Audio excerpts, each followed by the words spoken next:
Good morning, students. Today I am going to start merits of the cooperative organization. देखिए last video हमने जो पढ़ा था cooperative organizations के क्या क्या फीचर्स हैं, ठीक है, उसको मैंने डिस्कस किया था, उसके क्या कॉन्सेप्ट उसको मैंने कंप्लीट किया था. अब हम स्टार्ट करने जाएंगे कि कोऑपरेटिव ऑर्गेनाइजेशन जो कोऑपरेटिव सोसाइटी उसकी क्या क्या मेरिट्स हैं, क्या क्या उसके एडवांटेज हैं. देखिए पहला हमारा क्या ईजी टू फॉर्म. ठीक है, कोऑपरेटिव ऑर्गेनाइजेशन क्या होता है कि the formation of cooperative organisation is very simple process. Only 10 adult members having common interest are required to form it. मतलब कोऑपरेटिव ऑर्गेनाइजेशन बनाने के लिए क्या होता है कि ये कंपलसरी होता है कि एटलीस्ट उसमें कम से कम 10 मेंबर्स के होने ज़रूरी हैं, ठीक है, जो मेजर हों. The registration procedure for cooperative organisation is very simple and does not involve any legal formalities. इसमें कोई लीगल फॉर्मेलिटीज़ नहीं होती, लेकिन एज ए कोऑपरेटिव सोसाइटी जब बनाना पड़ता है तो एक गवर्नमेंट की परमिशन लेना पड़ता है, लेकिन उसमें बहुत ज़्यादा लीगल फॉर्मेलिटीज़ नहीं होती हैं. इसमें एक बेनिफिट ये होता है. दूसरा हमारा क्या है इसमें लिमिटेड लायबिलिटीज़. अब देखिए इसमें क्या कह रहा है कि जो कोऑपरेटिव ऑर्गेनाइजेशंस हैं, ठीक है, क्योंकि एक्चुअली वो क्या होता है कि गवर्नमेंट बॉडीज के रजिस्टर्ड होती हैं, तो और उसमें क्या होता है जो भी मेंबर्स होते हैं सबका पैसा उसमें कंट्रीब्यूट होता है. ठीक है, तो इसलिए जो कल को जो नुकसान भी होगा तो पर्टिकुलर उसी बंदे का नुकसान हो जो जितना मेंबर उसने पैसा कैपिटल कंट्रीब्यूशन किया है. ठीक है, the liability of members cooperative organisation is limited to extend to their capital contribution in their cooperative organisation. कह रहा है कि जो कैपिटल है जो मेंबर जो कोऑपरेटिव ऑर्गेनाइजेशन में जो कोऑपरेटिव सोसाइटी में जो पैसा लगाया है, कल को अगर कोऑपरेटिव सोसाइटी कल को डिसॉल्व हो जाती है, लॉस में चली जाती है, ठीक है, तो उनका पैसा जो होगा वो सिर्फ उन्हीं का उतना ही नुकसान होगा. ये नहीं कि लायबिलिटी अनलिमिटेड होगी कि सब वो पूरा उनकी पर्सनल प्रॉपर्टी को भी वो हायर करेंगे, ऐसा कुछ नहीं होता है. इसमें लिखा है कि at the time of the losses of creditors can not have claim over the personal property of the members. जैसे हमारे 10 मेंबर हैं, 10 मेंबर ने कोऑपरेटिव सोसाइटी चला रही, ठीक है, कल को उन्होंने लोन लिया क्रेडिटर से और उनका नुकसान हो गया, ठीक है, तो क्रेडिटर पर्टिकुलर एक आदमी पर क्लेम नहीं कर सकता कि आप अपनी प्रॉपर्टी बेच करके मेरे को पैसा लौटाओ. ठीक है, तो इसी में इसमें क्या होता है, ये एक लिमिटेड लायबिलिटीज़ होती हैं, जितना कैपिटल उन्होंने कॉन्ट्रीब्यूट किया उतना ही पैसा उनको लौटाना पड़ेगा. नेक्स्ट हमारा क्या है कॉन्टिन्यूटी. इसमें ये कह रहा है कि the cooperative society has separate legal existence. इसका अपना क्या एक सेपरेट लीगल एग्जिस्टेंस होती है.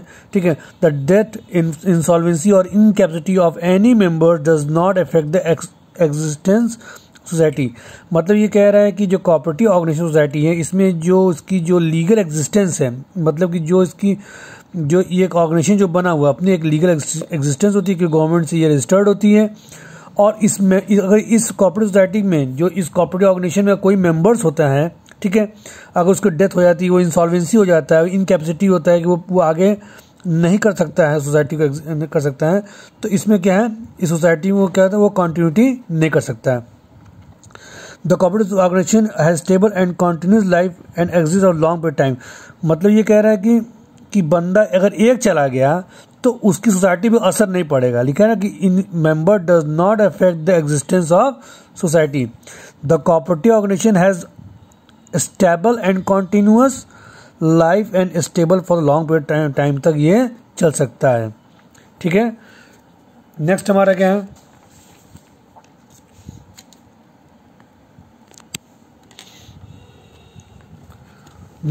है डेमोक्रेटिक सेटअप. अब देखिए इसमें क्या कह रहा है डेमोक्रेटिक सेटअप. मतलब ये कह रहा है कि इसमें क्या है एक हमने पिछले लास्ट वीडियो में पढ़ा था कि डेमोक्रेटिक मतलब इसमें क्या होता है कि कोई भी बंदा जो होगा, ठीक है, जो भी इसमें मेंबर्स होगा वो क्या होगा एक वोट देगा, मतलब 1 पर्सन 1 वोट. ठीक है, ये इसका कॉन्सेप्ट है. The cooperative society work with the democratic system. They are based on principle of 1 vote man. देखिए चाहे वो जितना भी कैपिटल लगाए, ठीक है, लेकिन उनके राइट्स क्या होंगे, सब इक्वल होंगे. All members have equal rights and equal chance to participate in the management irrespective of capital contribution. जो मान लो कोई ज़्यादा पैसा लगाता है कोई कम लगाता है, इससे कोई मतलब नहीं है, सबका 1 वोट्स का ही उनका अधिकार होगा, राइट्स होंगे, सभी लोग क्या करेंगे उसमें पार्टिसिपेट करेंगे. इसमें एक बेनिफिट होता है. नेक्स्ट क्या ओपन मार्केट. ओपन मार्केट क्या कह रहा है कि any person have common interest to can become a member of a cooperative organisation and there is no restriction on the basis of caste, creed and religious the person can join and leave the cooperative organisation whenever they desire so. ये कह रहा है कि इसमें क्या होता है कि अगर कोई भी बंदा हो, ठीक है, इसमें कोई भी आ सकता है, ज्वाइन कर सकता है, कोई भी क्या कर उसको छोड़ सकता है, ठीक है। इसमें कोई भी रिलीजियस के बेस पर, कास्ट के बेस पर और क्रीड के बेस पर ऐसा नहीं है कि वो उसको नहीं रखा जाएगा, ठीक है। जो इस बंदे इस कोऑपरेटिव ऑर्गेनाइजेशन में जिसको आना होगा वो आ जाएगा, जिसको छोड़ना होगा वो चला जा सकता है। इकोनॉमिकल फंक्शन क्या है? The operation of cooperative organisation is quite economical as most of activities are performed by the member of themselves, and while purchasing goods for raw material and middlemen are limited, so they can get the raw material and goods are low cost. Generally क्या होता है cooperative society में, क्या होता है कि जो उसके ईच जितने मेंबर्स होते हैं, ठीक है, वो क्या करते हैं, वो खुद ही डीलिंग करते हैं। कोई भी बिजनेस करना होता है या कोई भी रॉ मटेरियल लाना होता है तो ऐसा नहीं है कि वो थर्ड पर्सन को ही हायर करते हैं। उन्हीं मेंबर्स में से क्या करते हैं, वो लोग जाते हैं, मार्केट जाते हैं और डीलिंग करते हैं और कम प्राइस पर क्या करते हैं, वो रॉ मटेरियल प्रोडक्ट जो भी है वो लेकर के आते हैं। इससे क्या होता है, जो मिडिल मैन जो होता है, जो बिचौलिया होता है, जो एक्स्ट्रा चार्जेस लेते हैं, वो इसका कॉन्सेप्ट इस फंक्शन में नहीं रहता है। तो जनरली क्या होता है, जो कोऑपरेटिव ऑर्गेनाइजेशन वो काफ़ी पैसे वाले लोग तो होते नहीं। जनरली क्या होता है, जो हाउसिंग सोसाइटी होती है, कंज्यूमर कोऑपरेटिव होती है, जो भी होती है या किसानों की बनी होती है, वो बहुत ज़्यादा पैसे वाले नहीं होते। वो मिलजुल के क्या करते हैं, एक दूसरे की हेल्प करने के लिए बनता है। तो हमने पहले बताया कि कोऑपरेटिव सोसाइटी जो होती है वो मेन प्रॉफिट अर्निंग मोटिव से न बल्कि किस मोटिव बनती है, एक दूसरे को प्रमोट करने, एक दूसरे को सपोर्ट करने के लिए, कि सब लोग मिलजुल के काम करेंगे, जो भी प्रॉफिट अर्निंग होगा हम लोग आपस में मिल करके बांट लेंगे, ठीक है। नेक्स्ट क्या हमारा, अच्छा एक चीज़ में और इसमें ये है कि the cooperative organisation do not maintain large stock. Generally क्या होता है, कोऑपरेटिव जो ऑर्गेनाइजेशन होता है उनको बहुत ज़्यादा स्टॉक को मेंटेन करने की ज़रूरत नहीं पड़ती है, ठीक है। ऐसा नहीं है कि बहुत ज़्यादा वो मेंटेन करें, वो रॉ मटेरियल नुकसान होने के चांसेस बढ़ जाते हैं। तो वो क्या करते हैं, कम ही मेंटेन कर लेते हैं। Due to cash trading there are no bad debts. वो सीधे क्या करते हैं, वो नगद में काम करते हैं, कैश के रूप में काम करते हैं। जो मार्केट में जाते हैं कैश के रूप में पैसा लेके जाते हैं और कैश के से साथ क्या करते हैं, वो प्रोडक्ट को खरीद लेते हैं। में कोई भी बैड डेब्ट नहीं होता, मतलब कोई भी कर्ज वाला काम नहीं होता है, क्रेडिटर्स वाला काम नहीं होता है। There is saving in advertising and selling expenses also. इससे क्या होता है, उनकी काफ़ी सेविंग बच जाती है, एक्सपेंसेस भी काफ़ी बच जाते हैं। स्टेट पैट्रोनेज क्या है इसमें, देखिए नया एक इसमें सेंटेंस है, हेडिंग है स्टेट पैट्रोनेज, मतलब सपोर्ट करना। The cooperative organisations get various benefit from the government. The government provides various concession and rebate in taxes. The organization can get raw material etc. and subsidized rate. Government offers lower rate interest and on easy term condition corporate organization. इसमें क्या करते हैं, government क्या करती है कि cooperative society को काफ़ी वो प्रमोट करती है, काफ़ी हेल्प करती है, ठीक है। बहुत वो क्या टैक्सेस में बहुत रिबेट भी दे देती है, छूट भी दे देती है। This organisation can get raw material at subsidise rate. Subsidy rate पर ऑर्गेनाइजेशन को, कोऑपरेटिव ऑर्गेनाइजेशन को क्या मिलता है कि कोई भी प्रोडक्ट क्या होता है, वो रॉ मटेरियल जो है उसको सब्सिडाइज रेट पर मिल जाती है। जैसे आपकी गैस सिलेंडर क्या होती है 600-700 रुपये को, जिसमें क्या होती है आपको 200 रुपये क्या सब्सिडाइज मिलती है, गवर्नमेंट देती है। उसी तरह क्या होती है कि कोऑपरेटिव ऑर्गेनाइजेशन में क्या होती है कि जो ईच मेंबर्स होते हैं उनको अगर कुछ भी सामान खरीदना होता है तो गवर्नमेंट क्या करती है, जो साइटी होती है उसको बहुत काफ़ी कंसेशन रेट पर या टैक्स रिबेट में काफ़ी छूट देती है। गवर्नमेंट ऑफर्स लोन भी देती है उनको, government offer loan at lower rate of interest भी देती है and only easy term and condition cooperative organisation, और काफ़ी आसानी तरीके से ये चलता रहता है। सोशल यूटिलिटी क्या होती है, the cooperative organisation promote social justice and mutual cooperation, they promote self help. देखिए जनरली क्या होता है, जो कोऑपरेटिव ऑर्गेनाइजेशन होती है, जो कोऑपरेटिव सोसाइटी होती है, वो क्या करती है, इनका मेन मकसद होता है प्रमोट सोशल जस्टिस करना और म्यूचुअल हेल्प करना। दे promote self help moral values among the members. तो जो मेंबर्स हैं उनके वैल्यूज़ को, उनकी जो हेल्प जो वो कुछ पैसा लगाए उससे वो कुछ प्रॉफिट कमा सकें, तो जनरली इसी बेस के लिए होती है। These organisation also help to prevent concentration to economic power influence. और जनरली क्या होता है कि जो कोऑपरेटिव ऑर्गेनाइजेशन होती है वो क्या करती है, प्रिवेंट करती है, रोकती हैं कि जो भी जो ईच मेंबर हैं, ऐसा नहीं कि ईच मेंबर ही, जैसे मान लीजिए कि किसी ने 50,000 लगाया, किसी ने 5,000 लगाया, किसी ने 10,000 लगाया, किसी ने 15,000 लगाया, तो इसमें ऐसा नहीं है कि जो सबसे ज़्यादा पैसा लगाए वो पूरी तरीके उसके पावर, उसके इकोनॉमिक पावर उसके हाथ में रहेगा, ऐसा नहीं है। तो ये एक चीज़, एक तरह क्या होता है, कोऑपरेटिव ऑर्गेनाइजेशन इस तरह के पावर को रोकती है। मतलब सब लोग एक म्यूचुअल हेल्प करते हैं, एक दूसरे को सपोर्ट करते हैं, ठीक है, और सभी का कंट्रीब्यूशन होता है उसमें, ठीक है, सबका 1 वोट देने का अधिकार होता है, इसलिए इसमें कोई भी चीटिंग की चांसेस बहुत काफ़ी कम होती है, ठीक है। तो इसमें क्योंकि सबके पास पावर होता है इसमें। Is it clear? नेक्स्ट हमारा क्या है, डिमेरिट्स ऑफ कोऑपरेटिव ऑर्गेनाइजेशन। देखिए इसमें क्या कह रहा है कि इसमें डिमेरिट्स क्या कहते हैं कि पहला कि लिमिटेड कैपिटल। अब कोऑपरेटिव ऑर्गेनाइजेशन क्या है, is form by people who have limited resources and there is no compulsion to contribute some minimum amount of the capital become a member.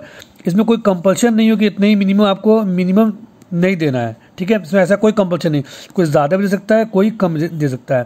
तो यही प्रॉब्लम होती है कि इसमें क्या होता है, एक लिमिटेड कैपिटल होती है। The principle of one man one vote also discuss people to invest more, so cooperative organisation always face shortage of capital due to low rate of return. Generally क्या होता है, इसमें क्या होता है कि वन पर्सन 1 वोट ही देगा। क्यों? अगर मान ली कोई ज़्यादा पैसा लगाता है तो उसको भी एक ही वोट देना पड़ेगा, और जो कम भी लगाता है तो भी एक वोट देना। तो जनरली क्या होता है, लोग इसमें क्या प्रॉब्लम होती है कि लोग सोचते हैं कि अगर भाई मुझे एक ही वोट देना पड़ेगा, मैं इतना पैसा लगा क्या करूँ, कि मेरे पास कोई चीज़ कंट्रोल ही न रह पाए। इसलिए क्या होता है कि जो कोऑपरेटिव ऑर्गेनाइजेशन होती है उसमें हमेशा कैपिटल क्या होती है, शॉर्टेज ऑफ फंड की हमेशा कमी रहती है, और इसलिए लो रिटर्न मिलता रहता है। एक प्रॉब्लम ये होती है। दूसरा क्या है इसमें, नो मोटिवेशन। इसमें कोई मोटिवेशन नहीं होता है, सॉरी, इनएफिशिएंट मैनेजमेंट। इसमें क्या है कि the cooperative organisation is manage by its member only, generally all the activities are perform by the members only.